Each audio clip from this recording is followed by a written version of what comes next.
but originally you put it on a contract with the seller at 165. Oh, 165. 165. 165, yeah. 165 and you sold it. All right, what's up, YouTube? It's Matthew here. Welcome back to my channel. And today we have Joseph and Reed, and they're going to talk about their wholesale real estate business. They're going to break down their very first wholesale deal, so you all can relate to their experience and what they have learned along the way. And so I met actually Joseph through Instagram, him just sliding through the DMs, but asking questions about wholesaling specifically. But yeah, I just learned that they have a business and they're growing their wholesaling business. So Joseph and Reed, how are you guys doing today? Doing great. I'm doing great. Awesome. All right, well, the first thing I want to ask you all is let's just get an overview of what you all are doing right now. Can you guys kind of tell me about your business and what kind of things you guys are doing in it? So basically, we focus on contacting absentee owners, foreclosures, and going to the court and getting properties off the probate leads. And that's basically the basic of what we do. Yeah, so we're getting a lot of leads through like PropStream. We're getting a lot of leads through county websites. We've got guys like Courthouse running for us. We've got bird dogs, door knocking, drawing for dollars. Obviously, it's a huge one. And then Joseph actually manages and like does all our acquisitions. So he's obviously cold calling himself, and we've got some bird dogs making calls for us as well, like on a pre-qualification basis. Just like giving them like quick 30-second scripts to strike motivation from sellers to see if they're interested in selling. And then we'd kind of like go in and then like close the call or close the deal. Okay. So you guys are focusing mostly on wholesaling? Yeah, Yes. yeah. We're looking to get our first property very, very soon. But as of now, we're like full-time wholesaling. Yeah. Okay. And how long have you guys been doing this for? So we've actually, Joseph has some experience, but we've actually been like full on cold calling and like doing wholesaling for around like 6 months now. Okay. Yeah, so So very, fairly very like recent. recent. Yeah, frequently. Recent, yeah. Okay. Now let's get some background on both of you all's, I guess, journey to wholesaling. So, what made you guys come into wholesaling, or what brought you guys here to real estate in general? Actually, I used to, when I was in high school, I used to work for a real estate company.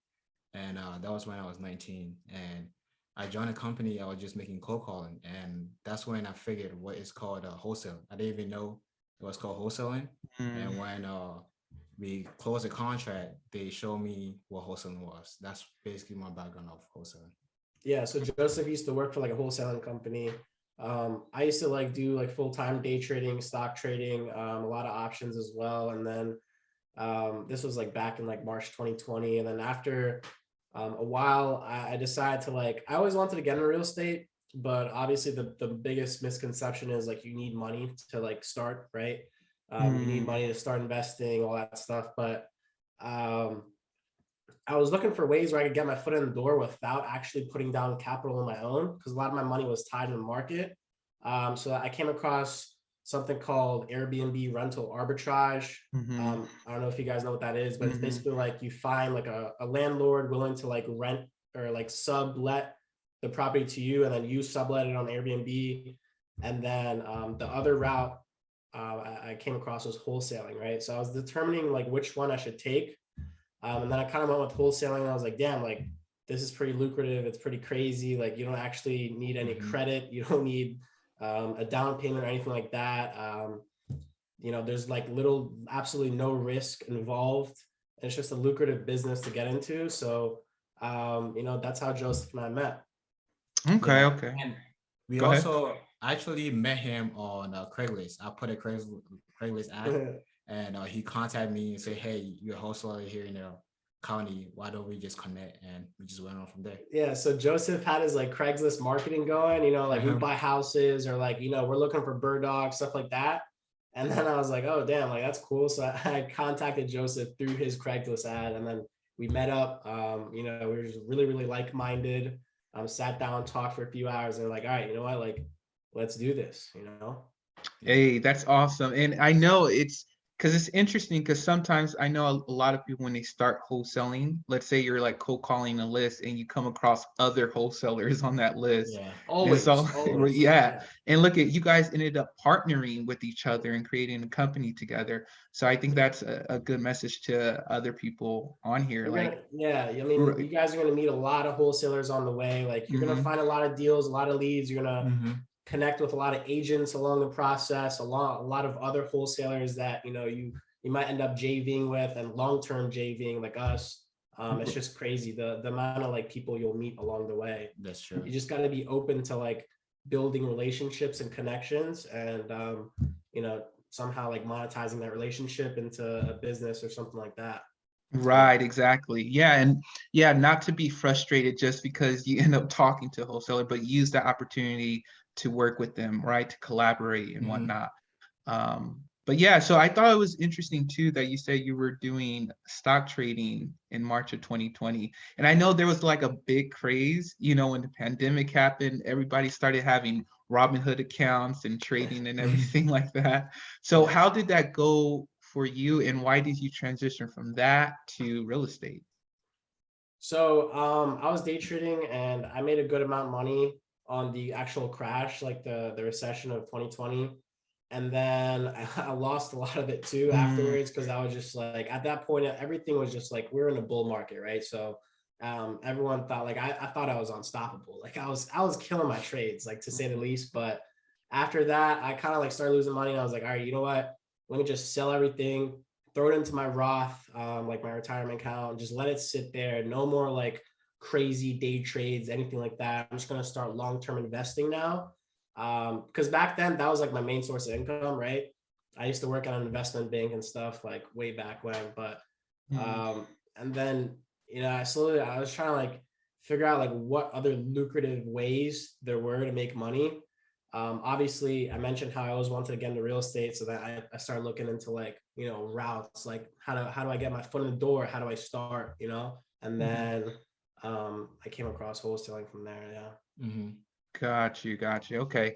So you say you started, sometime last year with the company. So how did the start of you all partnering together work? How did you guys split the duties and how was everything in the beginning, like along the way before getting your first deal together? So what happened was since I had experience from other company, from my first company I used to work with for wholesaling, when he reached out to me, he said, "Yeah, you already have experience from other companies, so why don't you take control of the acquisition part?" So I was making mainly Mm. of the calls, and he just handled the cash buy list and all that stuff.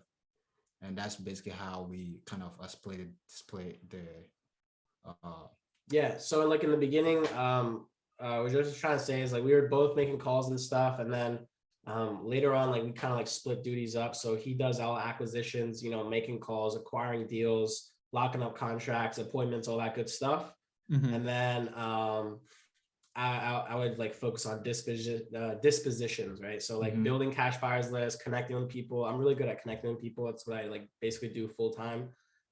So that's how we kind of like partnered up. We both know how to do each other's job. Like I make calls Mhm. sometimes. He contacts buyers sometimes. Um, but that's how we really did it. And then in the beginning, we had like a list of like a few People. leads that Joseph had just from his other company and stuff. And then we kind of like took initiative and started making those calls. And that's how we closed our first deal, to be honest. Yeah. Okay. Okay, and let's get into that first deal then. So Mhm. when did you guys just break it down, from the start, talk about, how you got this lead, like what marketing source and technique you guys got this lead, what was the motivation behind the seller selling and like timeline and the price and other things like that. So, how'd you guys come across this lead? So this was a Drive for Dallas lead, and Mhm.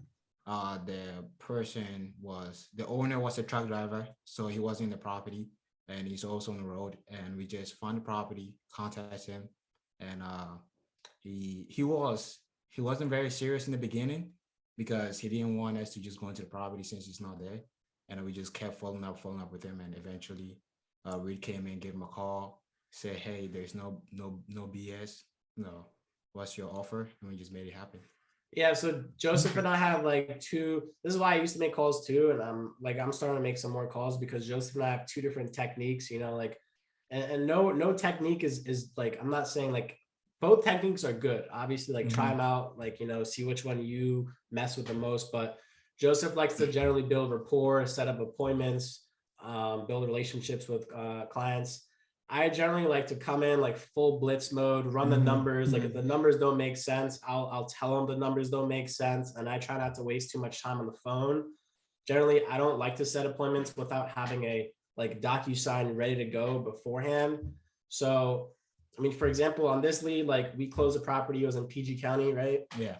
It took us like, like I can't make this up, bro. Like it took us like 12 months of following up. Wow. And eventually, like the dude just would not pick up Joseph's calls because like he was so persistent. And like what ended up happening is I started making calls from my phone, and then I started like using my work phone, my like actual cell phone, like just a bunch of numbers, just calling him. And that's how we finally just grilled them down. I mean, the money is in the follow-up. Like that's Right. where it's at, just countless amount of calls. We probably made like 70 calls to the same person. To the same person. That's crazy. Yeah. But it was worth it. I mean, it was definitely worth it.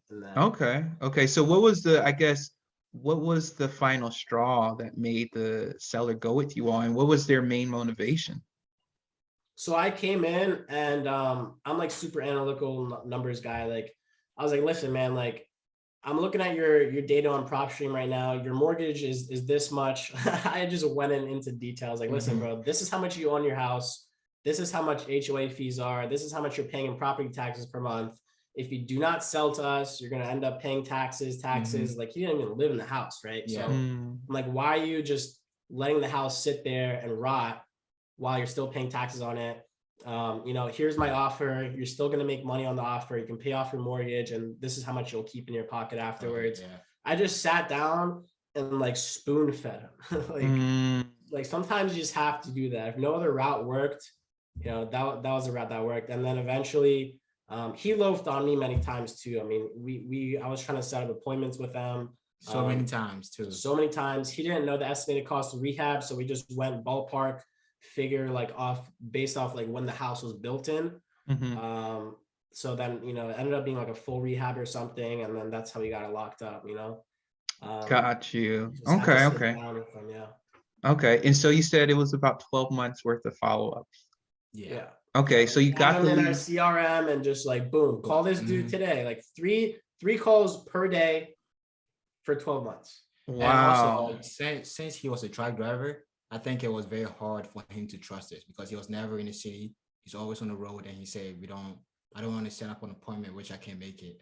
And I think that's what caused us to follow up with him all the time. And he trusts us afterward. Got you. Makes sense. So I guess you guys got the lead in like 2020. Yeah. And okay, and then you close it. Okay. So eventually this guy signs with you all. And by the way, what market are you guys in?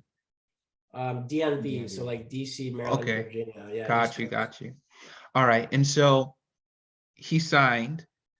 Now it's time for title work and everything like that. How did all of that go? And what was the property? What did you guys put the property under contract at? And what was the ARV, the market value? What were you able to sell it for? But yeah, first you can start by talking about like the title issues. This is where it got crazy. Like, this part is insane. Like so we finally got out of the contract after 12 months, right? Imagine. And then we were just like, all right, the rest is gonna be just easy. Like we'll just lock it up, sell it. This is gonna be like, because the hardest part right now, we're in a seller's market. The hardest part is locking up the deal, right? So we thought the rest is going to be a breeze, but nah. So many things. We called the title company. The title company was a referral. I never worked with any title companies before. They like specialize out of Baltimore, so this was like kind of a hike for them. And we set in title work and all that stuff, and inspection came back clean. Everything was chill, and then we were looking for buyers. Right at this point, And back then we didn't have really a process on like how to vet the buyers beforehand. So we just went with anyone. Mhm. Right. And this dude one time called us up. I remember Joseph told me, he was like, yo, like, so we had the property on the contract for 165, right? Okay. $165,000. And we were trying to like sell it for like, I think like 180. We'd be happy with 180, anything like that, 180 or something like that. So the ARV was around 250 or 275. I don't remember. It was around 300. ARV was around 300, something like that. Okay. But so check this out. So like this buyer calls us and was like, yo, like I'm interested in buying your home. You know, like we'll pay like he said like 210 or something. Yeah, 210. Like wow. way above our asking. You're like, oh, all right, that's chill. Like, let's do it right now. Right. So we locked it up. He signed the assignment contract, right?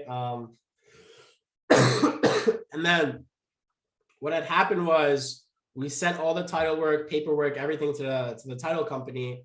And then the title company called me back and he was like, why is there more than one JV partner on this? And I was like, what do you mean? And he's like, well, I see more than one assignment fee. And I'm like, what are you talking about? And like, we found the buyer, Joseph's my partner. And he was like, no, I'm not talking about Joseph. I'm talking about the other person who got the assignment contract. And I was like, wait, what? So it turns out that dude who was the cash buyer was not a cash buyer. He was another wholesaler, which is fine, but like he didn't tell us. Right. Which was not fun. Like that was the issue that we were dealing with. So the entire time they were acting out of bad faith. They didn't tell us through the entire process. They were just straight up like lying to us. They're like, yeah, no, we're the cash buyer. And they put down an EMD. Like we always require EMD on buyers' ends. Like, so it's like, all right, like they put down like $2,500 EMD. Like they must be interested. Like, you know, like non-refundable, like EMD. That sure, all right.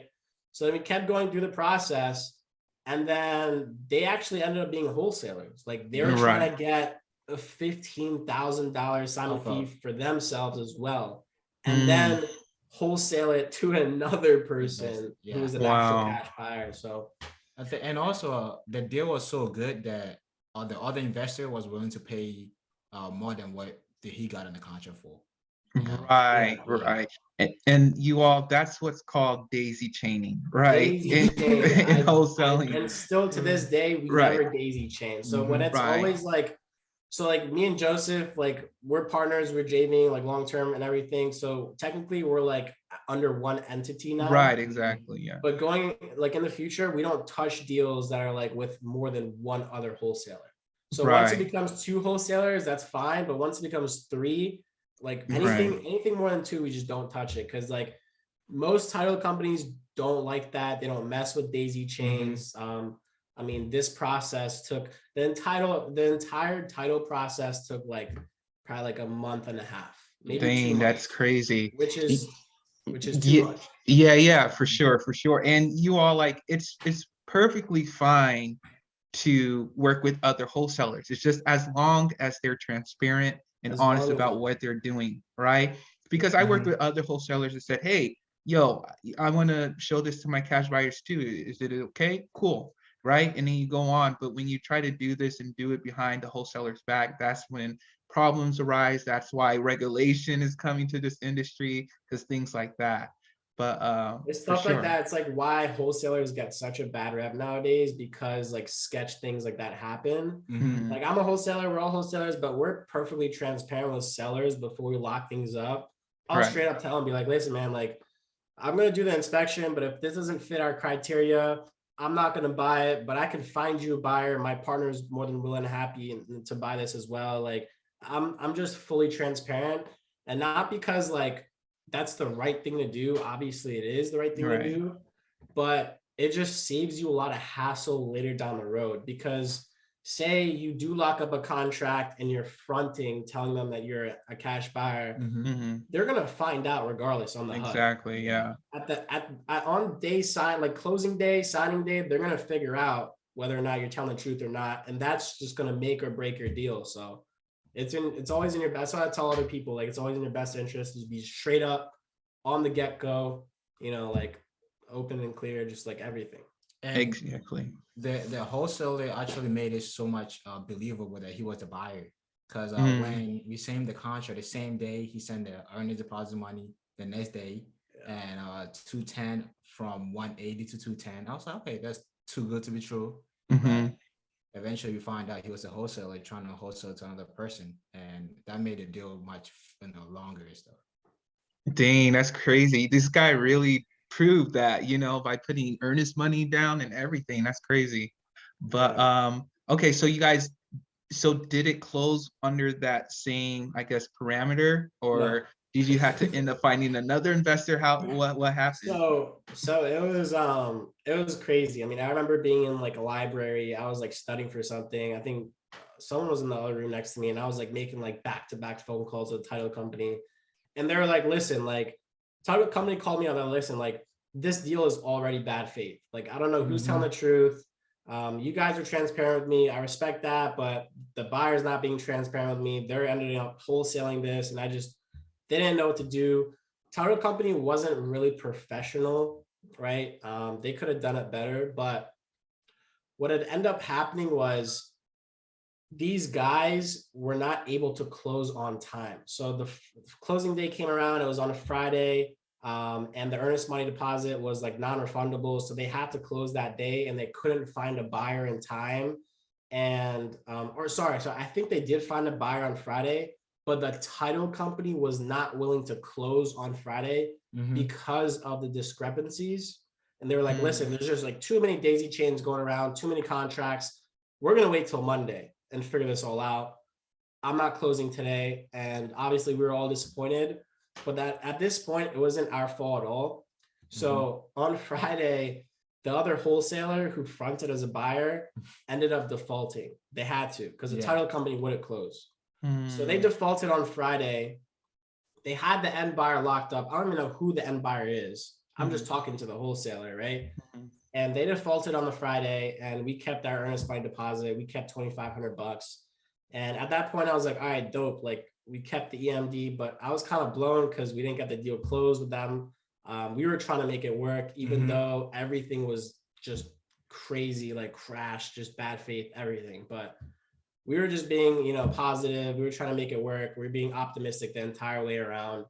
And then Monday came around and we're like, all right, like they defaulted. Now we got to find a new buyer, right? Yeah. So then we were looking for new buyers, and somehow the end buyer got a hold of my email through like the title communication, all that stuff. And let's just say like her name is just like I don't know, like Lang Sally. or something. Right. Sally, right, whatever. Let's just say her name is Sally. So Sally hits me up on Monday and she was like, hey, listen. And she was pissed too. Yeah, she was like, pissed. We were mad, but imagine how mad she was, because she was like, listen, like, I don't know who's acting in bad faith. Like, I don't like, some wholesaler lied to me. And I was like, yeah, that's not us. That was the other person. And she was like, okay, well, I still want to close on the deal. Even though we cut out the other wholesaler, I mean, they cut themselves out at that point. She was like, I'm still trying to close on the deal. And I'm willing to pay like 190, or she was like, I want to pay like 180. And I was like, nah, like, let's do 190. So she ended up closing the deal for 190, and the other wholesaler just got cut out of the deal. Yeah. Because he was, and to be honest, like, I wasn't trying to cut them out. The title company just inevitably cut them out. Right. Title company's like, we're not doing this. Yeah, and that was for the betterment, I think, on all parties, honestly, because I mean that wholesaler was not acting with integrity or good faith or anything. But yeah, that's interesting that some way the end buyer found you all's contact. Like, what are the chances that happened? But so congrats. So you put it under contract at 180? 190. Okay, but originally you put it under contract with the seller at 165. 165, yeah. 165, and you sold it for 190. Yeah. So a 25 grand wholesale deal. 25 grand wholesale deal. And then on signing day, the seller pulls up to closing and he's like, yo, like, this is crazy. Like, he saw our assignment fee And this is another thing. this is another like part where like it's so important to be transparent. Because he Right. was like, damn, this is crazy. You guys are making 25 grand. I'm not even gonna make this much if I pay off my mortgage and keep the profit. So we were ended up making more than the seller. Wow. We felt he was gonna make like after he pays off his mortgage, all that stuff, he was gonna end up with like 15 grand in his pocket, and we were gonna end up with 25. So I was like, listen, man, like, you know, like I'm sorry that worked out the way it did. Like I'm willing to like 35,000 just to make this split even. So we were trying to close for 25. He calls us up, and I was like, you know what? You can keep 5,000 of our assignment fee just to close the deal. And at that point, he didn't care. He was like, all right, let's close the deal. So we ended up going home with $20,000 on assignment fee off that deal, And with 25. with the 2,500 EMD that we got. Uh-huh. So a total of 22,250. Hey, congrats, y'all. Thank you, man. Hey, make sure you guys go in the comments and congrats these young gentlemen on that deal. That's Bro, we deserve it, man. That deal It was took a too lot. long. Bro. right, for sure. Okay. So I guess after that deal, when did that deal close? Like what month? It was like January or something, like a few months Yeah. ago, a couple months ago. Oh, January of this year. Yeah. Okay. Got you. And so I guess after, just learning from like the ups and downs of this deal, what have you all done differently, from this first deal and just moving forward with other deals? I think one thing we've been working on is vetting our buyers, making sure they're actually the right buyer, not just a wholesaler trying to make a wholesale fee out of us. So that's the main thing we take out of it, and just also contacting wholesale title companies and stuff. Okay. Getting better title companies. I mean, this was like one of the biggest learning experiences for us.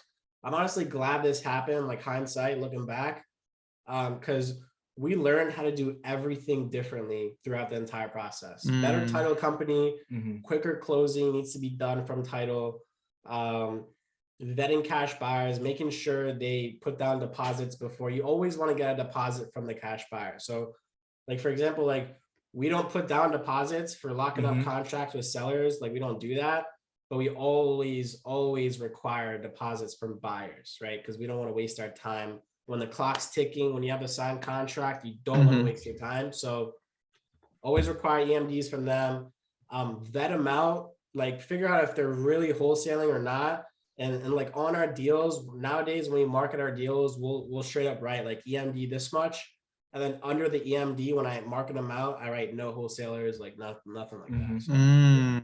So, okay. Just makes it super clear. We're not to be messed with, all this daisy chaining and everything like that. It's okay to like JV on like purchase agreements. Right. I never JV on assignment contracts to buyers on the disposition end of the deal. Right. Just it's not worth it to JV with someone else. Exactly. Because title companies just will get involved and they'll be like, all right, like what the hell is this? Right. Like, what's happening here? Right. Exactly. Okay. So I guess from that first deal, now it's March, it's probably a month or 2 months later.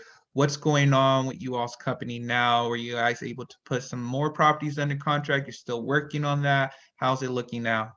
Yeah, we're I think now we're like averaging like 1 to 2 deals a month, going really slow. We recently just got rid of some guys on our acquisitions team. We're trying to like, we're not going for like bulk quantity and leads anymore. Like we used to get like 4,000 leads every single month from PropStream, just like knock them out. But we came into issues with like our call tool system and like our calling system, and like we had to switch up a lot of stuff. And now we're just doing 1 to 2 deals per month, just super like normal. And then actually right now we're working on a deal. It was like it's a crazy assignment fee on this one, but we've already, like, our CRM system records our calls. We've already called this man like 80 times. Like, okay. another situation. It's just like the follow-up, the money is in the follow-up, bro. Yeah. Right. I cannot stress this enough. If you're new to wholesaling, you gotta understand that. You gotta call these guys like 3-4 times a day, like per day, every single day, 24 hours, 7 days a week. You know, one thing we also realize is if they don't say no, that hey, don't call me no more. Just keep calling them until they curse you out, Right. until they say no, until they say, you know, like stop calling my phone. That means keep calling. Keep calling. That's it. Right, exactly. Okay. So with this, so just give us a teaser. You said that this assignment fee will be crazy. What do you guys expected or projected to make? Around like 80. 80. Dang. Okay. Around $80 to $85,000. Mhm. We're hoping to get it locked up this tomorrow. Actually, we got to Yeah. follow up with them because he told us to call back in a week. But we're hoping to get it locked up for 175 and sell it for around 260. And the 260. ARV on this is a good price. ARV is around like 500. Wow. So it's worth $500,000 after renovation value. Needs a full rehab, all that, but we're hoping to wholesale it for $80,000.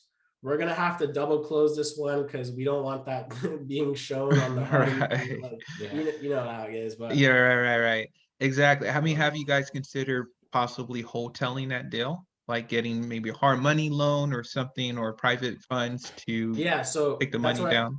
that's what I was saying. So we're gonna have to double close this. So we're gonna get hard money and we're gonna get a private equity loan and actually buy the home ourselves for $175,000 cash Right. and turn around and like sell it for Sell it for- 260. Yeah. Okay. Got you. So you can also just put it on the MLS too. You can work with the realtor so they can put it as is on the MLS, like on Zillow and stuff, and also, advertise it to your cash buyers and everything.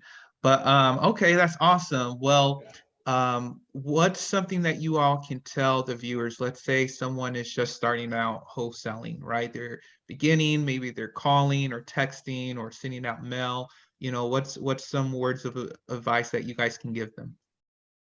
I would say focus on drawing for dollars for a Mm. beginner. I think we got our first deal off of drawing for dollars and just keep following up because the ones you follow up with them, they know you're serious and they wouldn't stop. They would just work with you. That's it. Yeah, the true beauty about wholesaling is this is like the $0 real estate investing method. Like I tell this to everyone, like if you want to get in real estate, this is how to do it. Fundamental level before you get into fix and flips, before you get into rentals. Wholesaling is all about the art on finding the deal, right? Mm-hmm. And I wouldn't go crazy. Like I wouldn't go pay $100 a month, $200 a month. There's subscriptions selling leads for like $7,500 a month. Like it's crazy. But I wouldn't go do any of that. I would just go to county websites, get probates from courthouses, drive for dollars. There's a virtual way to drive for dollars. It's called Google Maps. Right. Yeah, you can do all of that. And honestly, if anyone needs help, if everyone's watching this right now, you guys want to reach out to us. We're always like interested in helping out. I'm doing mentorship on the side as well. Yeah, share your contact information, your social medias, or a way that they can contact you all. You guys can DM me. I'm gonna put my Instagram right here. It's Fareed Abedini it's just Fareed Abedini. That's my Instagram, and then you can DM me there. And you can always reach out to us via email, info@mmminvestmentgroup.com. Just shoot us an email, shoot us a call, DM me whenever. I'm pretty good at responding to messages all the time. We can hop on a call, hop on a Zoom just like this. And I love giving back, just teaching. And also you can follow me at Joseph the YEB. I'll help you with any question that you have on Instagram. On Instagram. Gotcha. And I'll put you all socials down in the description down below of this video. But yeah, I hope you all enjoy this video of Reed's and Joseph's first deal, making over 20K with a bunch of follow-ups, a bunch of ups and downs. But I think it's a great learning lesson for you all to just keep on pushing through the adversities and the trials when you're closing your first deal. All right, I'll talk to you all later. Peace. Peace.